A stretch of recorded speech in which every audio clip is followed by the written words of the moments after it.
East west మీద E1 నుంచి E16 దాకా రోడ్డు జరుగుతున్నాయి, ట్రంక్ రోడ్స్.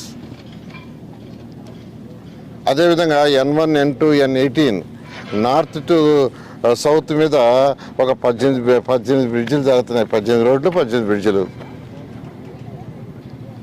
18 రోడ్లు అయినప్పుడు క్రాస్ వస్తాయి.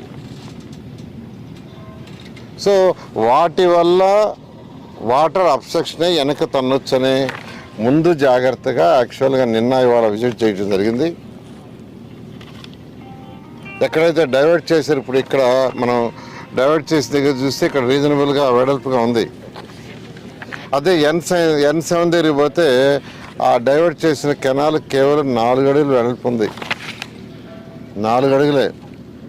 రేపు ఫ్లడ్ వచ్చినప్పుడు 4 అడుగుల ఫ్లో కాదు. అందుకని దాన్ని కొంత వైడెన్ చేయమన్నాం. ఆ విధంగా యాక్చువల్గా ముందు జాగ్రత్తగా ఈ డెసిషన్స్ తీసుకుంటూ ఇవన్నీ ఇన్స్ట్రక్షన్ చేయడం జరిగింది.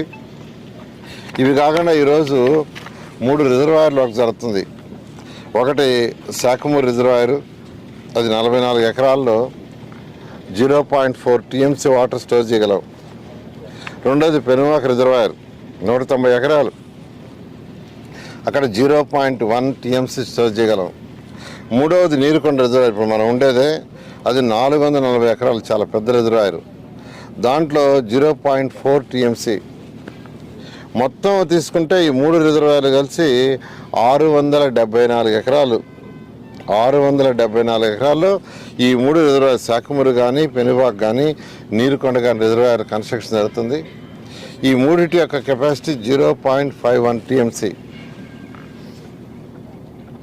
ఇవన్నీ కూడా దాదాపు 50% వర్క్ అయింది, ఇంకా 50% వర్క్ ఉంది.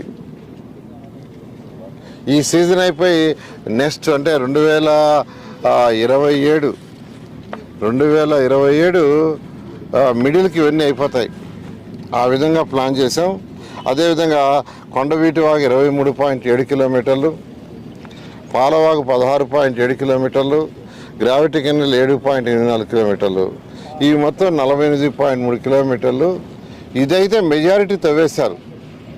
కెనాల్ మెజారిటీ ఏదైతే చేయాలో 48.3 కిలోమీటర్ పూర్తయింది. అయితే ఎక్కడైతే బ్రిడ్జెస్ వస్తాయో, ఎక్కడైతే బ్రిడ్జెస్ 69 ప్లేసుల్లో వస్తాయో అక్కడ వర్క్ జరుగుతుంది.